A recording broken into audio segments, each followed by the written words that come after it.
My name is Ayesha. आप सब लोग सुन रहे हैं मेरी नॉवल लव ऑफ रिवेंज। अगर आप लोगों को वीडियो पसंद आए तो प्लीज़ लाइक करें, शेयर करें, कमेंट करके अपना सजेशन ज़रूर दें। साथ ही मेरे यूट्यूब चैनल को भी सब्सक्राइब करें। ये नॉवल पूरी तरह से काल्पनिक है, इसका किसी से भी कोई संबंध नहीं है। Thank you. मिस्टी वंश के काप्तों में किसी छोटे से कागज की तरह लग रही थी। वह अपने डुगू को हाथ में लेकर वंश की तरफ देखने लगती है। वांश उसका हाथ पकड़ना है और सीढ़ियों से नीचे ले आता है। वाह, अभिनव जो खाना लगा रहा था। वंश को मिस्टी का हाथ पकड़कर आते हुए देखकर अपनी आंखें बड़ी बड़ी करके उन दोनों को ही देखने जाता है। उसे समझ नहीं आ रहा था कि आखिर वंश मिस्टी के साथ करना क्या चाहता है। उसे पता था कि वंश को मिस्टी के लिए कोई भी फीलिंग नहीं है और ना ही उसे मिस्त्री से कोई हमदर्दी है। उल्टा तो मिस्टी को अभिनव के व्यवहार के कारण से नुकसान पहुंचा सकता है। पर अभय जब तक वंश मिस्टी के साथ में अच्छा है तब तक उसे कोई दिक्कत नहीं थी। वह खाना लगाकर उन दोनों को देखने लगता है तो मिस्टी अभिनव की तरफ देखती है और कहती है, भैया आप नहीं खाएं। तो मिस्टी की मासूम बात सुनकर अभिनव उसके सर पर हाथ फेरते हुए कहते हैं, ही नहीं बचा, आप खाओ भैया, बाद में खाएंगे। तो मिस्टी कहती है कि भैया ने के अभी तो कुछ नहीं खाया है। मिस्टर टी भैया के साथ खाना खा गए और वह जिद करने लगते हैं। तो अभिनव वंश को देख रहा था जो बिना किसी भाव के खाना खाने लगता है। वंश जैसा ही पहला निवाला खाता है उसकी आंखें गुस्से में लाल हो जाती है और वह प्लेट को जमीन पर फेंक देता है, जिसे प्लेट के टुकड़े टुकड़े हो जाते हैं। तो अभिनव और मिष्टी दोनों ही वंश की तरफ देखने लगते हैं। वंश अभिनव की तरफ बढ़ता है और उसे एक चांटा मार देता है। वहां चांटा इतना जोर का था कि अभी जमीन पर गिर जाता है। वहां अपने भाई को इस तरह से मौकाता हुआ देखकर मिस्टी बहुत डर जाती है और डर के मारे कंपने लगती है। यूस तो बहुत ज्यादा डर लग रहा था। वही वंश अभिनव को देखते हुए कहते हैं कि क्या तुम्हें खाना बनाना भी नहीं आता? इतना घटिया खाने में नहीं खाऊंगा, जाओ और दूसरा खाना बनाकर लाओ। अभिनव वो तो पहले से जानता था कि ये ऐसा ही कुछ होने वाला है, क्योंकि वो जानता था वंश अपने दुश्मनों को कभी माफ नहीं करता है। वहां मिष्टी के लिए जरूर सॉफ्ट हो सकता है, उसके लिए तो अभी अभय उसका दुश्मन ही था। वह कुछ नहीं कहता है और जमीन से उठाकर मिस्टी के पास आता है। तो मिस्टी जो बहुत ज्यादा देरी हुई थी तो अभिनव ने समझाते हुए कहा है, बच्चा कुछ नहीं हुआ, देखो मैं बिल्कुल ठीक हूं ना। तो मिस्टी उसे कुछ नहीं कहती है। अभिनव उसके सर पर हाथ रखते हुए कहते हैं, बच्चा भैया अभी आ। मिस्टी उसका भी जवाब नहीं देती हो और डर से एक जगह नहीं बैठी हुई रहती है। अभिनव सारा खाना असें लगता है और किचन की तरफ बढ़ जाता है। वाहिमिस्ट के आंखों में इस वक्त बहुत ज्यादा आंसू है। इस वक्त यूस वंश से बहुत ज्यादा है डर लग रहा था। वंश एक नज़र मिस्टी को देखता है और जाकर सोफे पर बैठ जाता है। यूस इस बात से कोई फर्क नहीं पड़ रहा था कि मिस्टी की बहुत ज्यादा डरी हुई है और वह रो रही है। मिस्टी जब थोड़ी नॉर्मल हो जाती है तो अपनी नजरें किचन की तरफ घुमा कर देखती है तो अभिनव इस वक्त है हम बहुत मेहनत से खाना बना रहा था। तो मिस्टी डुगू को अपने गोद में लेकर किचन की तरफ बढ़ जाती है और अभिनव के पास जाकर कादी हो जाती है और अभिनव से कहती है, भैया मिस्टी और डुगू भी आपकी मदद करेंगे।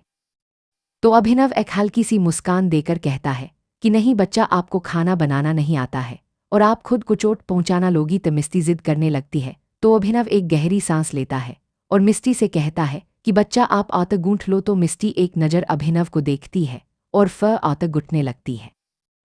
अभिनव उसे कहता है कि इसमें थोड़ा थोड़ा पानी मिलकर गथना है। पर मिस्टी तो मिस्टी है, वहां एकादम से समझ का सारा पानी आटे में मिला लेती है तो सारा का सारा आटा गिला हो जाता है। और यही नहीं, मिष्टी ने अपना पूरा फेस आटे में गंदा कर लिया था। उसने पूरे काउंटर पर भी आटे से गंदा कर दिया था। अभिनय उसकी हालत देखकर जोर जोर से हंसने लगता है। तो मिस और यहाँ तो हमसे बन ही नहीं रहा, या कहकर मिस्टी अपने हाथों में आटा लेकर ऊपर आती है तो वह पानी की तरह वापस से गिर रहा था। वही उसकी ऐसी हालात देखकर अभिनव और जोर जोर से हंसने लगता है। वाह, अभिनव की हंसी की आवाज़ सुनकर वंश का ध्यान किचन की तरफ जाता है तो वह देखता है कि मिस्टी इस वक्त पूरी तरह से आटे में नहाई हुई थी। अभिनव को हंसता हो मन में कहता है, साला ऐसा कितना भी टॉर्चर कर लो इसकी हंसी रुकती ही नहीं है। ये कहकर वह भी किचन की तरफ बढ़ता है और मिस्टी को देखकर कहता है, ये क्या हालत बना कर रखी है। तो वंश की चिल्लाने की आवाज़ सुनकर अभिनय और मिस्टी दोनों का ध्यान वंश की तरफ जाता है। वंश आगे कहता है, मीन अपने घर में कोई धर्मशाला नहीं खोली है जो तुम इस तरह से मेरा राशन बर्बाद। वही उसकी बात सुनकर मिष्टी या अभिनव को देखने लगती है और कहती है, आप गांध हबी है, आपने मिस्टी के भैया को मारा और उन्हें खाना भी नहीं खाने दिया और मिस्टी के भैया का खाना भी फेंक दिया। मिस्टी आपसे बात नहीं करेगी, यह कहकर वाह वापस से आटे में पानी डालने लगती है। वही उसके बात सुनकर वंश को गुस्सा आने लगता है और उसके हाथों की मुठिया बन जाएगी। वहां उसे दांत पिसते हुए कहते हैं, तुम छोटी सी लड़की, तुम्हारी हिम्मत कैसे हुई मुझसे इस तरह से बात करने की। तो मिस्टी को घूर कर देखते हैं और अपनी आंखें छोटी छोटी करके कहती हैं कि मिस्टी ने कहा ना, मिस्टी आपस में बात नहीं करेगी तो आप बुरे हबी यहाँ से चले जाओ। यहाँ कहकर वह वापस से अपना काम करने लगती है। काम क्या, अपने आते में और ज्यादा पानी मिलकर ठीक इसकी हंसी रुकती ही नहीं है। ये कहकर वह भी किचन की तरफ बढ़ता है और मिस्टी को देखकर कहता है। वही उसकी बात सुनकर मिष्टी या अभिनव को देखने लगती है और कहती है, आप गांध हबी है, आपने मिस्टी के भैया को मारा और उन्हें खाना भी नहीं खाने दिया और मिस्टी के भैया का खाना भी फेंक दिया। मिस्टी आपसे बात नहीं करेगी। यह कहकर वह वापस से आते में पानी डालने लगती है। वही उसके बात सुनकर वंश को गुस्सा आने लगता है और उसके हाथों की मुठिया बन जाएगी। वहां उसे दांत पिसते हुए कहते हैं, तुम छोटी सी लड़की, तुम्हारी हिम्मत कैसे हुई मुझसे इस तरह से बात करने की।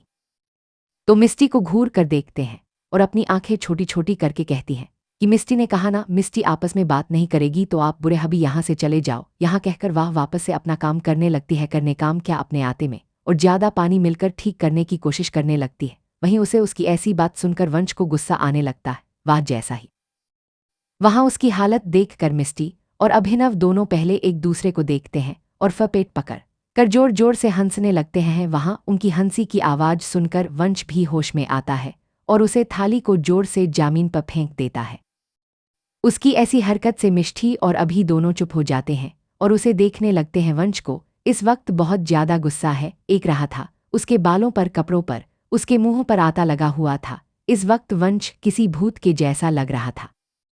जैसे ही मिस्त्री को आगे बढ़कर और कुछ कहने लगता है, एक बार फंसे उसकी पर फिसल जाती है और इस बार वह जमीन पर गिर जाता है और उसके मुंह से चीख निकल जाती है। वाह, उसकी ऐसी हालत देखकर मिस्टी से जोर जोर से हंसने लगती है और कहते हैं, ब्योर हबीगा है, कहती है आपने मिस्टी जी भैया को थप्पड़ मारा था ना, आपके साथ बिल्कुल सही हुआ, कहकर वाह और जोर से हंसने लगती है। वहां वंश को बहुत ज्यादा गुस्सा आ रहा था। इस वक्त उसके गुस्से का कोई पार ही नहीं था। उसकी इतनी बेइज्जती कभी नहीं हुई थी छोटी सी लड़की के सामने। आज उसकी बहुत ज्यादा बेइज्जती हो गई थी कि वह अपने गुस्से में दांत पिस लेता है और जैसे तैसे उठकर यूं समझ गया था कि आज उसका दिन ठीक नहीं था, इसलिए वह मिस्टी से कुछ नहीं कहता। वही उसके जाते ही नहीं अभिनव और मिष्टी फिर से जोर जोर से हंसने लगते ही वही सिद्धियों के पास खड़े हुए वंश को उनकी हंसी की आवाज सुनाई दे रही थी कि वंश खुद से कहता है, मैं तो इस अभिनव को टॉर्चर करने के लिए यहाँ लाया था, पर ऐसा लग रहा है ये दोनों भाई बहन मिलकर मुझे